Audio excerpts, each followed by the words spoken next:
Pledge of Allegiance. I pledge allegiance to the flag of the United States of America and to the republic for which it stands, one nation, under God, indivisible, with liberty and justice for all.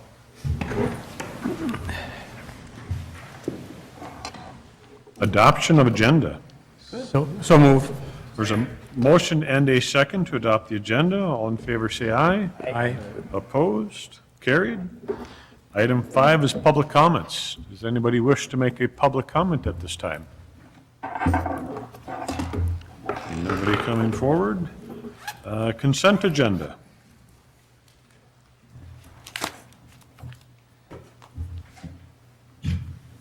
Any questions on the consent agenda, or is there entertain a motion? I'll make a motion to approve the consent agenda. There's a motion to approve the consent agenda, and there's a second. All in favor say aye. Aye. Opposed? It's carried. And item 8 is the appointment of Scott Meyer to the Housing Authority Board.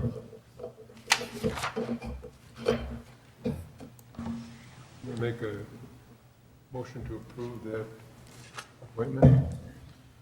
There's a motion to approve. Is there a second to that motion? I'll second that. There's a motion and second. Is there any questions, any discussion? It should be noted that Alderperson Volkert actually made a motion without any undue pressure. So I think that's a momentous occasion. It should be marked accordingly. Here we go. So noted. Any other discussion? There it is. Call the roll. Alderman Weinmeier. Yes. Zakowski. Yes. Kittle. Yes. Montello. Yes. Volkert. Yes. Item 8.2 is wastewater facility plan, public hearing and resolution. And so I'll declare the public hearing open and turn it over to staff. Thank you, Mayor and Council. I'll just give a brief overview of the wastewater facility plan, kind of covering these topics here, why the project that we're contemplating is needed, what alternatives we've looked at, and what are the project costs, impacts on sewer rates, and the schedule. If there's questions as we go, feel free to throw those out there. So just a little bit of background on the wastewater plant. Originally constructed in its current location in 1981 with a major upgrade in 99. And then over the last several years, we've done a number of smaller improvements at the main lift station and the treatment plant. Typically, we expect and we design treatment plants to get 20 years of service life. So the plant that we have certainly has exceeded that service life and will continue to serve, and a lot of that is attributable to just ongoing maintenance, kind of taking on some of these smaller projects and not letting things get behind. So that's certainly a credit to our wastewater operators as well as the Utility Commission for their foresight in how that plant has been operated. Just out of curiosity, typical service life 20 years. I mean, we're talking about moving parts, right?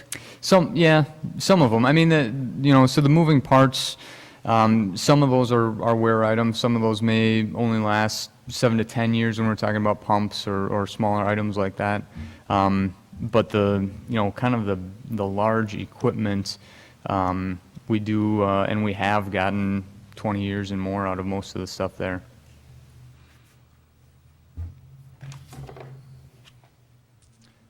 So kind of the beginning of the facility planning process actually came out of the anticipated growth from the St. Croix crossing. So the facility plan document itself was funded through the 64 Coalition. Those were funds that were set aside as growth mitigation dollars from the St. Croix crossing project. So the facility plan was completed with those dollars that were allocated to the corridor communities as part of that. So really a good kind of a win, I guess, for those monies and that St. Croix crossing project. one of the things that, kind of the largest thing besides growth that we needed to look at was a new phosphorus limit that's going to be, that's in our current permit, which was issued in 2018. That permit is a 5-year permit, and it has a compliance schedule in it for achieving compliance with this phosphorus limit. So that was a big thing that was considered in the facility plan. How are we going to meet those limits? And then, how are we going to get the plant to kind of last for the next 20 years? And that's the other improvements listed here: grit removal, replacing the gravity thickener equipment. And Mike, to your point, that dates back to that original 1981 plant. Phosphorus analyzer that ties in with that phosphorus project, and some other improvements as well. So really what that facility plan does is it looks ahead 20 years, and it says, okay, what's the population going to be, and what are the flows and loads going to be associated with that? So we took population projections from West Central Wisconsin Regional Planning, from the Department of Administration, and we kind of made our own that we thought fit best with where we were at the time. And what we came up with through that population projection was that really the plant is sufficient from a capacity standpoint to meet what we think the flows and loads are going to be in 20 years. So we think we have the capacity there, but there's some things that we need to do to meet the phosphorus limits and to keep the plant operating that long. So we'll start with the kind of the phosphorus piece of it. So that previous slide, it showed that our current phosphorus limit is 1 milligram per liter. Our proposed is 0.075. So that phosphorus limit is going down by more than a factor of 10. So we looked at a number of different options. Not doing anything, that's not a very good option. Regional treatment, that's something that DNR always wants us to consider. Really with the different communities in the area, it's not, there's really no viable other place to go with our wastewater. Treating for phosphorus to remove it at the plant. So we can put in a filter system. We can remove down to those low-level phosphorus limits at the plant. And so we considered a couple different technologies that can do that for us. And then kind of if we don't treat at the plant, the DNR has some other options that we can do out in the watershed to improve the water quality of the receiving water, and hopefully get more bang for our buck, so to speak, in terms of how much phosphorus is removed, how much water quality is improved. And to my mind, our wastewater treatment plant is downstream of the city. So if we want to improve the water quality of the Willow as it flows through the city, we need to do something up in that in the watershed. So a couple different options there. Water quality trading, which is just essentially for every pound of phosphorus that we discharge, we're going to pay a farmer to implement some sort of conservation practice on their field that's going to keep that pound of phosphorus on their field. So it's just what it sounds like. It's trading. So we're going to discharge phosphorus, and we're going to pay somebody else to implement some practice that's going to keep a greater amount of phosphorus, because there's always a trade ratio involved, keep a greater amount of phosphorus out of the receiving water. So a couple different things that we looked at, or a couple different ways to implement that we looked at. Hiring a consultant to implement a program, acquiring conservation easements, and then working with the county to implement BMP, stands for Best Management Practices. So that's kind of those conservation practices on an ag field to reduce runoff. And then the last alternative is called adaptive management. And we're calling it adaptive management with possibly sliding into that water quality trading. Really what this adaptive management does is it says, okay, we're not going to treat at the wastewater plant to meet that 0.075, but we're going to treat in the watershed so that down the road, 10, 15 years, we're going to take a sample of the river and it's going to meet that criteria.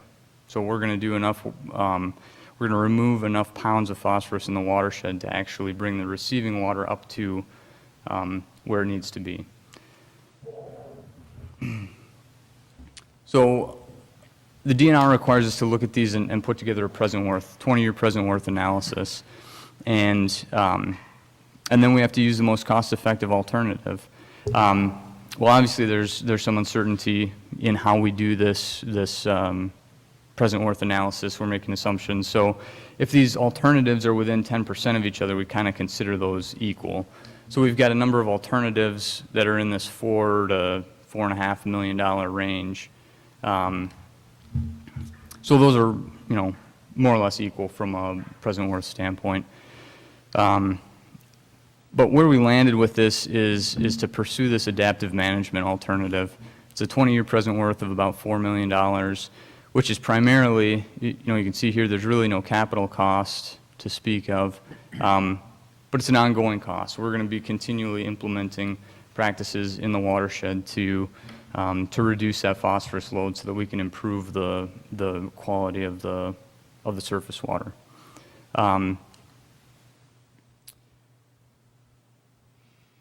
It's a little bit confusing. It says here, it allows 8 years. Basically, it allows us through this current permit term, so this is 2018 through end of 2022 permit term, and the next permit term, so through 2027, to achieve phosphorus compliance. And really, the way that the code is written, it gives us even another permit term after that, so another 5 years if we need it, to get to that, to get the river to that concentration. And the other thing that it does is it mentions here, in the process, what we're going to be doing is developing partners within the watershed. And if we find at any point through the process, okay, we're not going to get the river to that .075, we can use those trades, those partnerships that we've established to just switch over to a trading scenario. And as long as we get to those pounds of phosphorus that we're discharging, then we're in compliance with our permit. Or we can at any point say, you know what, the watershed thing isn't working, we're going to turn around and we're going to build a filter at the plant.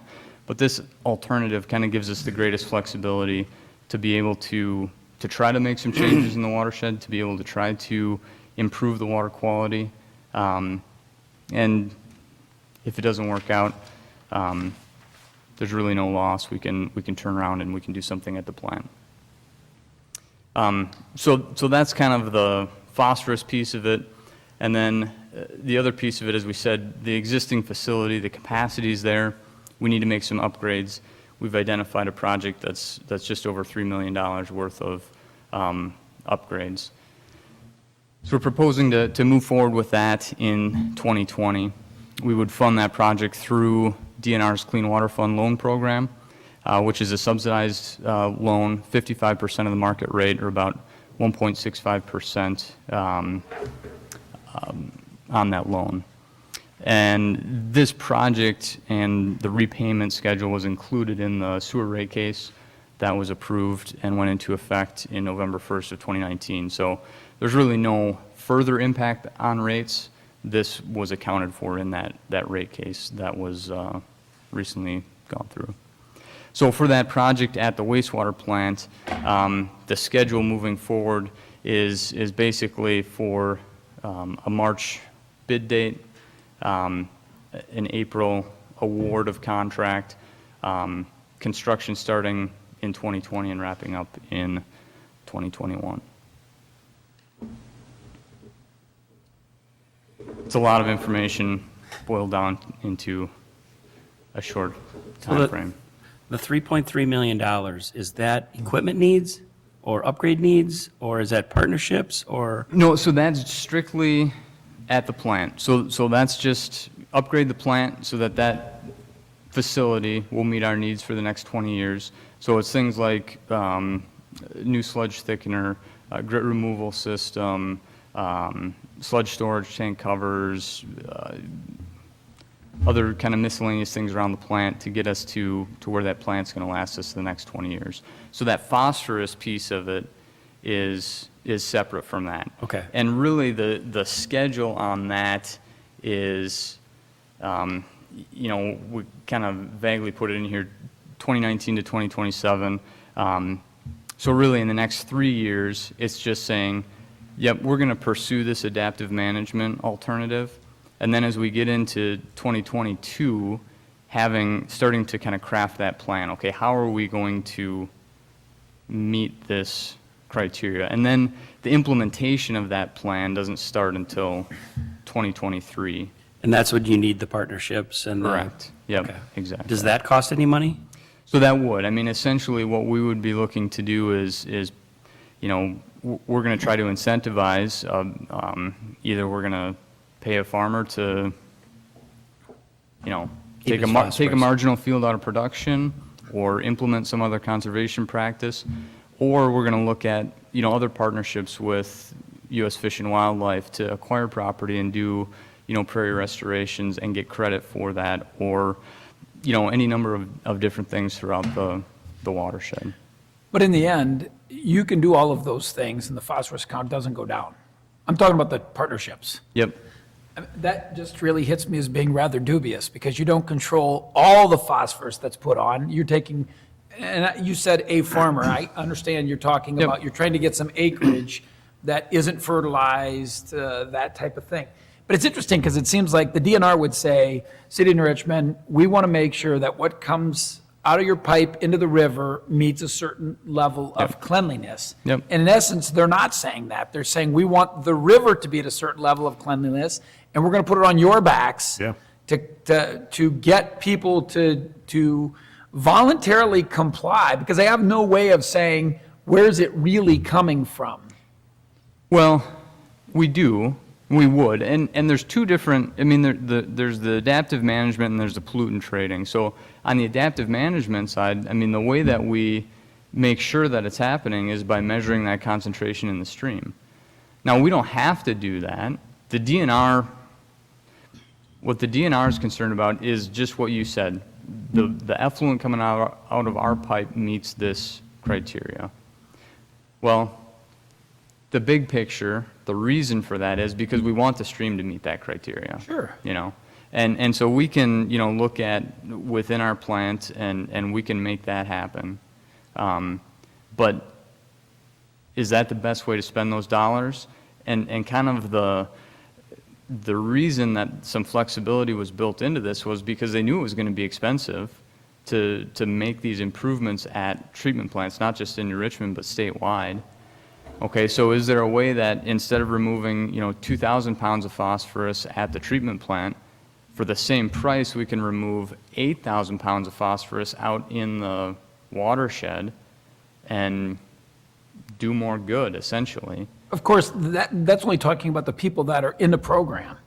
So the individuals that just fertilize their lawns. Right. Which ends up in the watershed just as much, that has no control over that. So you can remove some phosphorus at the end, but that doesn't mean you're necessarily going to have that kind of reduction downstream, because No, there's and other people that are putting it in. So it's just interesting to me that the state doesn't say, municipal sewer system or service, you have to meet this level of discharge.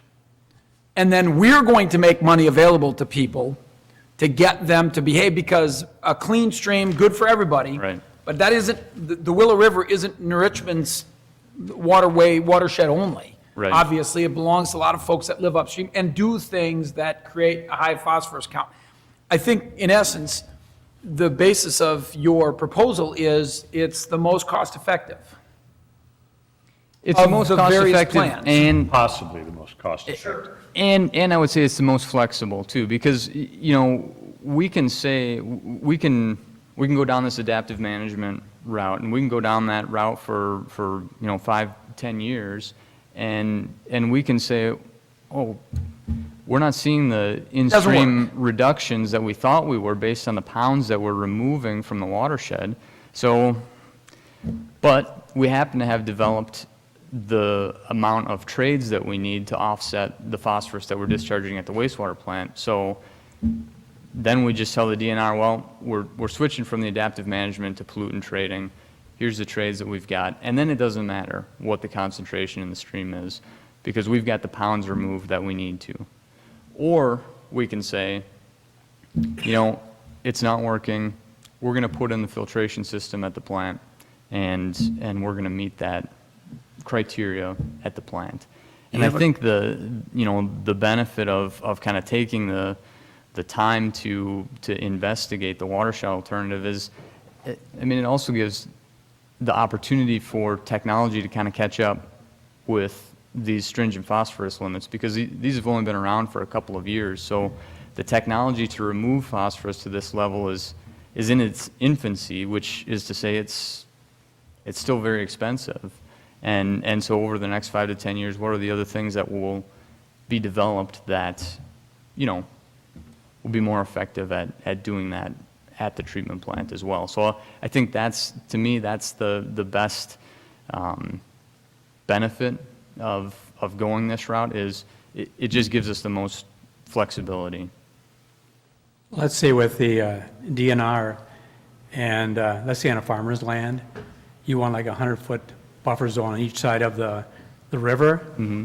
Who negotiates the prices, and how do you get them involved? Because, I mean, it'd be great for the river if the cows aren't walking in the river, and you get that buffer zone on 100 feet on both sides, but who's going to determine how much the farmer's going to get for doing that? Is it the state, or do we have to negotiate, which could be a problem? It would be, I mean, it would be us, essentially. We'd be the ones coming up with those dollars, but I don't think that we're the ones that are in the best position to do that necessarily.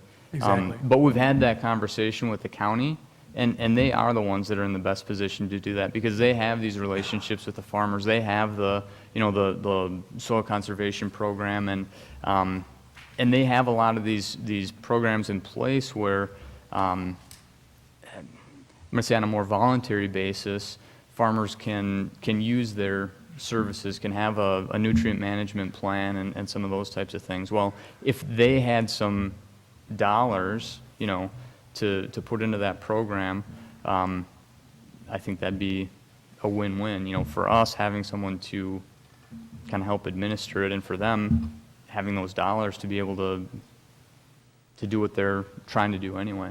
Would those grants that you can apply for, would they go towards that or not? The grants, there The wouldn't, plant, no, just for the plant, yeah. okay. I think, the other thing, and we've kind of had the preliminary meetings as well with Fish and Wildlife. I mean, we've got, our geographic location is really unique in that we've got the U.S. Fish and Wildlife headquarters right here. And this is what they do too. I mean, they acquire property, they take it out of production, they restore it to prairie or to wetland or those types of things. So I think that, preliminarily, I think the opportunities for partnerships are there, and not just with, us going out and knocking on individual farmers' doors, but kind of organizational partnerships. Is this a strictly utility project then? Yes. Okay, so it'd be funded through utilities then. Yep. And like you said, with our increased rates, is that going to cover part of this then? That would cover the cost of thing? the project. Yep. Okay. If the whole thing didn't work and we had to go to filtration, whether it be 5 years or 10 years, is there a cost estimate for that? It would, yeah. Where'd I put the clicker? It's similar in cost. It's, this 4.3 million, 4.6 million. And you can see that's heavy on the capital costs, heavy on the upfront costs. Right? I mean, that's the investment in infrastructure. The O&M cost, the yearly cost is relatively low, which is reversed when we look at, these alternative managements. There's not a lot of upfront cost, but this yearly ongoing cost is, where more of that present worth is. Okay, thanks. But the reality is, if you took alternative number one, obviously you're investing money in equipment and technology to Yep. clean what's coming out of the pipe. Yep. And you have less of the maintenance costs. I mean, there's a substantial difference there. So that's an important point that you just brought out, that 20-year present worth, there really isn't that much difference. So we could invest in, I mean, that's really the question. We can invest in the equipment to clean up our pipe, or we can spend the money to pay people to keep phosphorus out of and hope it helps. And hope it helps. This investment comes 10, 15 years from now. So I think the other piece of it is, this capital cost, in my opinion, is going to go down as the technology kind of catches up with what we're trying to do here. This isn't like laying sewer pipe where, okay, each year we put it off, that cost is going to go up. It's just inflation. People are working on this, who knows what that's going to look like 5 to 10 years from now. So I think that's the other piece of it. We've had some discussion about this already. There is some technology, right? Yep. Do you want to speak into the mic so people at home can hear your question? There's a, Into the mic, over here, in the microphone. That way everybody gets to hear it.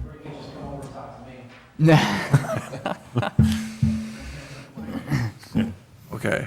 So Jeremiah, I know we've talked a little bit about this. There is some technology that they're trying in Roberts right now that, Yeah. the DNR is kind of hyped up on.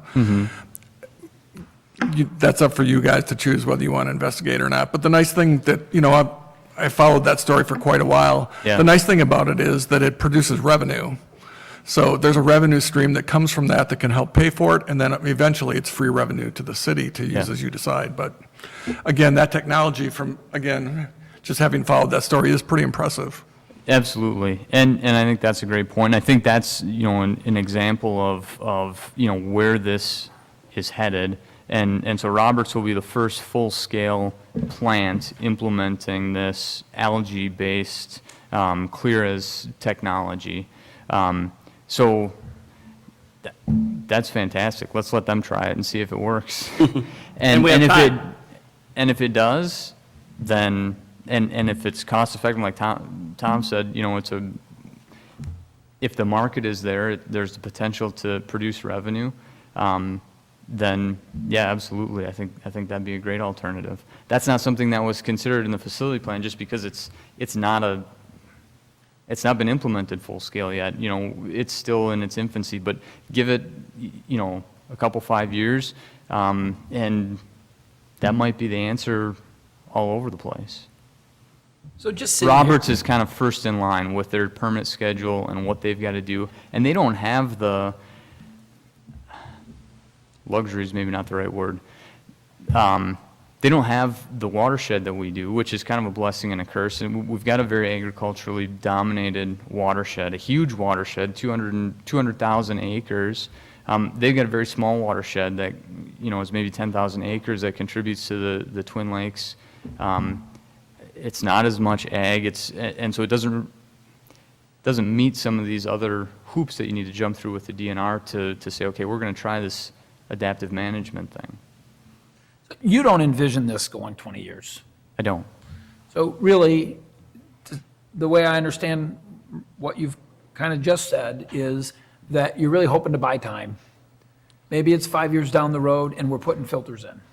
The cost of the technology comes down. You don't envision us spending $258,000 a year, that's in today's dollars, Right. for the next 20 years. I don't. You see it as being really kind of a short-term deal just to get through until the cost of technology. So it sounds like, Or, I'll say this too, I mean, the DNR, the trading thing is really in its infancy too, and I think that as we continue, and I think that's going to get easier too, because I think it has to if it's going to be effective, various locations throughout the state. And so right now, there's some things, without getting into all the details, I mean, there's some things that kind of are parachutes on that trading program, that if some of those things get cleared up, that might become a much more attractive option too, So no, to answer your question, I don't foresee us 20 years down the road still being in this adaptive management alternative, but I think it's the best at this point to give us the most flexibility, to put us in the best position moving forward. but 5 years from now, it's possible we're not doing that anymore. Very possible, yeah. And I presume we're testing water as it comes in the city for phosphorus levels and as it's leaving the city? So we have, and there's some testing. What we need, and of course, in order to meet, kind of the, we need to have a more robust program in order to meet the DNR's standards to say, okay, this is what the concentration actually is. We've got some snapshots, but now we've got to do that on a scientific, consistent basis, so we can come up with that what they call kind of the growing season mean concentration. And so that's something that we'll be starting this year, kind of building that database so that we can, really know what, like I said, we've got some snapshots, but what really is that concentration that we're kind of fighting against? Because that'll play into, what type of agreements and stuff you can set up. Right. And we don't know what our current is? As far as the DNR is concerned right now, it's 0.125. And again, that's kind of based on a snapshot. There's a lot more data collection that has to go into that. The other thing is you may find that maybe that concentration isn't as high as we think it is. Maybe the adaptive management thing will end up being easier, or maybe it's higher than we think it is, and it's, way out of reach. Okay. So that'll all be part of that process of kind of developing that plan, is coming up with those background concentrations, figuring out what it is that we would need to do to achieve that, kind of keep moving down that path with these other things in mind, kind of on the side. It'd be interesting to see how it compares to, because there are some testing stations upstream, how it's comparing, where it's picking up more phosphorus, or is it? Yeah, for sure. Does anybody else have any questions? All right, so we are in a public hearing. Does anybody in the audience have any questions? All right. Does anybody else wish to speak? Does anybody else wish to speak? Does anybody else wish to speak? All right, I'll declare the public hearing closed. And then resolution 002 to adopt the facility plan.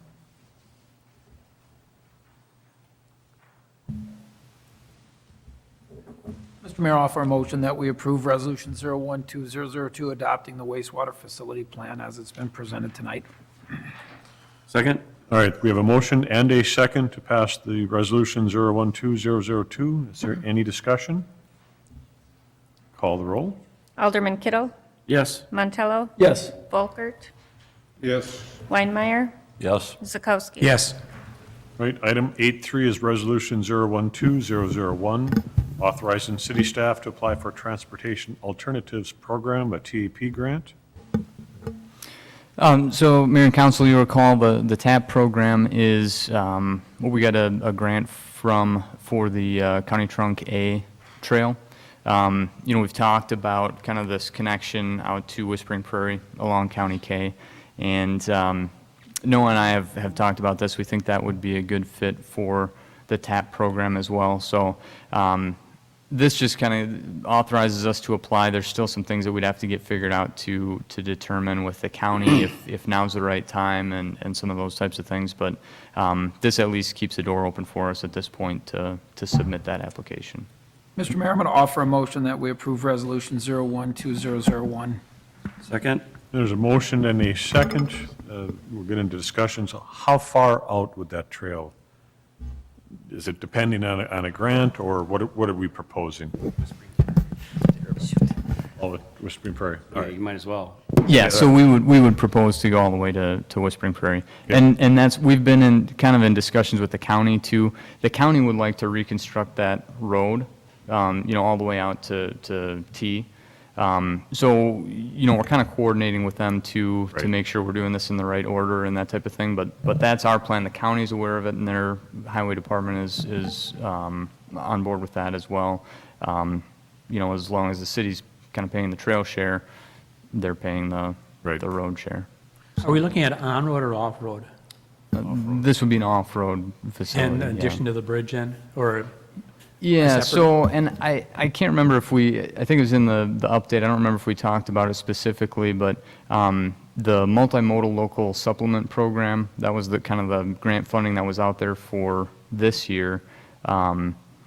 The county, with our kind of support, applied for a grant to widen that bridge as kind of phase one. We thought that was a good fit for that program. And that would really eliminate, here comes a traffic engineering pun, the main roadblock to that project moving forward. Anybody? No. Nobody? All right. Hello? Hello? So, I mean, it's a multi-phase project, any way you look at it. But I think that, you know, like I said, this kind of gives us that opening to apply for that funding. If they rebuild that road, are they going to contribute to the pathway at all or not? I don't think so. Okay. As usual. Would this be similar to the County Road A grant? So you would interview designers and interview engineers? Yep. And we have till 2027 to finish this if we get this grant? Yep. Okay. All right, any other discussion? All right, call the roll. Alderman Montello? Yes. Volkert? Yes. Weinmeier? Yes. Sikowski? Yes. Kittle? Yes. All right, item 8.4 is the certified survey map, 1616 St. Andrews Place. Mayor and Council, we just have one recommendation from the Plan Commission this evening. 1616 St. Andrews Place is located near the golf course. It's a 2.6 acre parcel owned by Kevin Iberg. Currently, he has a single-family home on the property. He's looking to subdivide his parcel, basically create a new parcel on either side of the existing house. This is just the location here. This is the certified survey map. You can see here is the existing house, and then creating a new parcel on either side. He's hoping to market these this upcoming spring. Included in your memo is our detailed review. We look at our comprehensive plan, zoning. There are protective covenants in this place, which will guide in the future if these parcels are sold and developed for single-family residential. Those covenants guide everything from fencing, landscaping, the color of the house. We looked at setbacks, access utilities, and there are easements. Originally, when it went to Plan Commission, there were not drainage and utility easements included. This has been updated, so the CSM here on the screen is slightly different than the one in your packet, just with the addition of the drainage and utility easement. The recommendation from staff and the Plan Commission is recommend approval of the certified survey map. The only condition just stating that all utility issues are subject to review and approval by the Public Works Director. I'll make a motion to approve the CSM for 1616 St. Andrews Place with the two conditions. All right, there's a motion to approve with two conditions. Is there a second to that motion? I'll second it. And is there any discussion? Call the roll. Alderman Montello? Yes. Volkert? Yes. Weinmeier? Yes. Sikowski? Yes. Kittle? Yes.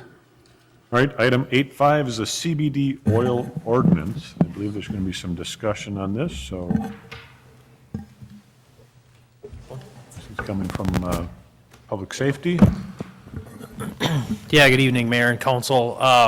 This has been kind of an ongoing issue we've been watching for the last probably 6 to 8 months as it worked through the legislation. But as you're aware, the City Council approved Ordinance 50-142, making possession of CBD oil and byproducts against city ordinance.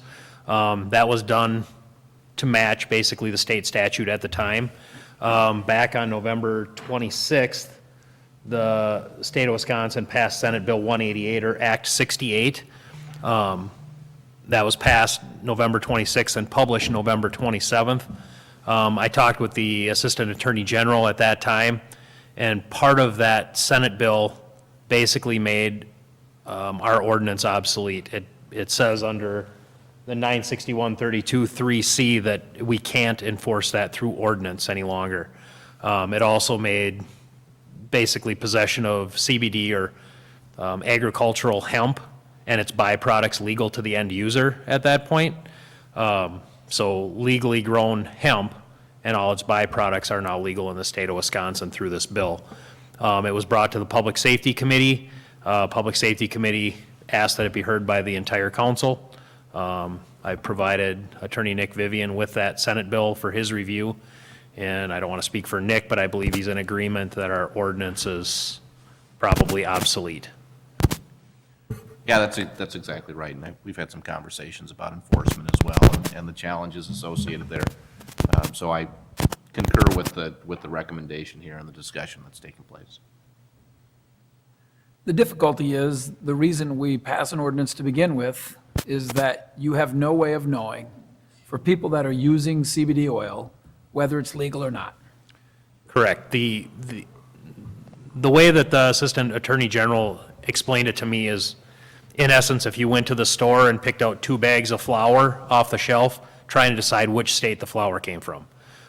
It's virtually impossible to know. There are some tests that are coming out called a CBD quick test. So basically, the amount of THC, or the psychoactive ingredient in marijuana, if you will, to be in legally possessed hemp or CBD has to be below 0.3%. So they're coming out with field tests now for officers that we can test that. The tests for field tests are $10 a piece for us to decide whether the THC value is below that acceptable level, if you will. However, the quantitative test, if we were to send it into the crime lab, is still very, very expensive. And our crime lab actually won't test it because it's only a misdemeanor for possession of marijuana. It doesn't rise to the level, so we'd actually have to have like an independent lab test, which probably wouldn't be cost-effective either at that point. Chief, does anybody know that if a person uses legal CBD that's not THC-free, because as we understand, it can be up to 0.3, can you ingest a large amount of that over a regularly short period of time and still get some of the impact? I mean, do we know the science on that? I don't know the science on that. I know that, there's still statutes out there that say that if you have a restricted controlled substance in your blood, which THC is still considered a restricted controlled substance, they do go through and talk about how many nanograms per liter you can have, but without knowing what the concentration of CBD oil is, I'm sure there's a chemist out there that can maybe answer that question, but I'm sure it's kind of like alcohol levels. It has to do with your body weight and consumption and things like that, but the Delta 9 is the kind of the product that they look for in your blood, and how long that dissipates and things like that varies greatly from individual to individual. So from an OWI driving while impaired standpoint, we would still have to rely on our standardized field sobriety tests and look for impairment. And it would be up to a chemist or somebody from the crime lab to be able to take that blood, if there is impairment, and talk about what those levels are. But if it came from CBD oil or marijuana, I don't know that we could ever tell that difference. And does the state have any plans to spot check businesses that are selling this legally as to whether it's, I'm saying they're selling CBD, they're doing that, they can do that. But is there any enforcement means to actually check and see to make sure that the material is compliant? Yeah, part of is it mine or is it yours? I don't know, I was just looking to see who's anywhere near their mic, and I'm not seeing anybody. We'll try it. So yes, in answer to your question, there's quite a lot of things at the state level. They're not only testing it, if you're going to decide to grow hemp in the state of Wisconsin, there's a permit process through the state that you have to follow. Part of that is going to be state agencies will be going out and doing spot tests of the fields. If your industrial hemp comes over the 0.3%, they can actually seize the entire field or burn it. And there's some penalties that go along with that as well. There's also penalties going along for mislabeling CBD. If you have CBD on your store shelves and they're labeled at 0.3% or less, and they come in and do a spot check and you're over, there's penalties for that as well. So there's not so much on the municipal level to handle that, but it does specifically state that if we find as law enforcement officers discrepancies or people that are selling illegal hemp, that it has to go through the district attorney's office, not municipal court. And does this mean that we'll be seeing CBD sold, basically anybody who wants to retail it can? Is that how you understand the law now? I guess I don't know if that's exactly the case. I know there's a lot of CBD stores popping up in the surrounding areas. I've also had a lot of phone calls over the last 6 months with varied interest in whether the city is going to lift that ordinance or not. I'm kind of surprised there's not a few people here because I did make those phone calls to the people that have been asking. But yeah, I would suspect that there will be CBD showing up here very soon. One of the other things that I guess for council, food for thought, and for Attorney Vivian as he's moving through this is, I did have a conversation with Jeremiah today that perhaps, the city leases out property for agricultural purposes, if that's something the council wants to entertain. At some point, whether that would be allowed in the city under our current, or if that would be handled in the lease agreement with the land, or if that's something kind of food for thought for Nick. I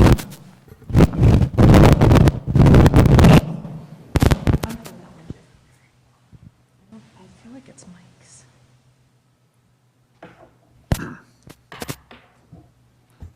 Apologize at home for our technical difficulties. I think whatever Mike had up by his mic was it. I think we figured it out. Yeah, Yep. I think so too. We don't know. We're just going to go with that. We don't know. All right, any questions? So am I correct? We're essentially asking for this ordinance to be rescinded? Yes, I think that's, in talking with Attorney Vivian, that's what his recommendation was, to have him draw up paperwork to rescind that ordinance.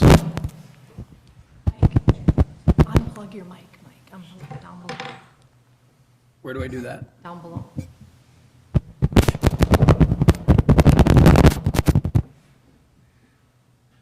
This is a dream come true. No? So no action today. Nick will draw up an ordinance and that'll be on the future agenda. Correct, yeah, we'll bring back an ordinance repealing the existing ordinance. Perfect. All right, then before we move on, one last chance in case anybody has any questions. All right, hearing none. Communications miscellaneous. We have the chamber event here towards the end of the month. I think staff has been in contact with the alderman, whether you want to attend the chamber event or not. I've turned that in. I think most of the people got back to me that if Perfect. someone still wants to, let me know within the next probably 3 days. Anything else? Yeah, I had one, I know I've invited all the council, and some folks from the city, but on January 20th, there is going to be that, screening of screenagers at the Richmond High School. We did have a few people, get back to me on that, so thank you, and if it's something that your plans have changed, I can probably still get you in today if that's something that interests anybody on the council, but this has become quite a problem in the city, recognized by the schools and things like that. So I think it's a very good documentary. It's a great time to network with our teachers and staff at the high school and kind of see one of the hot topics that they're dealing with right now. What's that next Monday? What's that? Is that next Monday? Next Monday, the 20th, breakfast from 7 to 8, and the screening will be from 8 to 9. So you can still get people in? I've got pull. You're in charge of it. No, I actually can't attend, but I'll be there in face, and if you go, that'll make sense when you get there. Any other communications? I was just going to mention, we'll be having a public meeting for the Jefferson Marshall project, probably the week before the February council meeting. So we don't have the date and time nailed down, but we'll communicate that when we've got that finalized. But it'll probably be that week of, that first week in February. All right. Anybody else? All right, item 10 is closed session per state statute 19.851G, the DOA Relocation Complaint. I'll make a motion to go into closed session. All right, there's a motion to go into closed session. Is there a second to that motion? Second. There's a motion and a second. Call the roll. Alderman Zakowski. Yes. Kiddo. Yes. Montello. Yes. Volkert. Yes. Weinmeier. Yes. Yes, we haven't had that in a long All time. right, we'll take so a couple I minute know. break. Yeah, it's not in there, but it talks about other officers. Beth, where are you talking about? I thought there was a plug-in like ours up there. You didn't see one? No. I'm gonna we'll shut them off now, so. Yeah, I think so.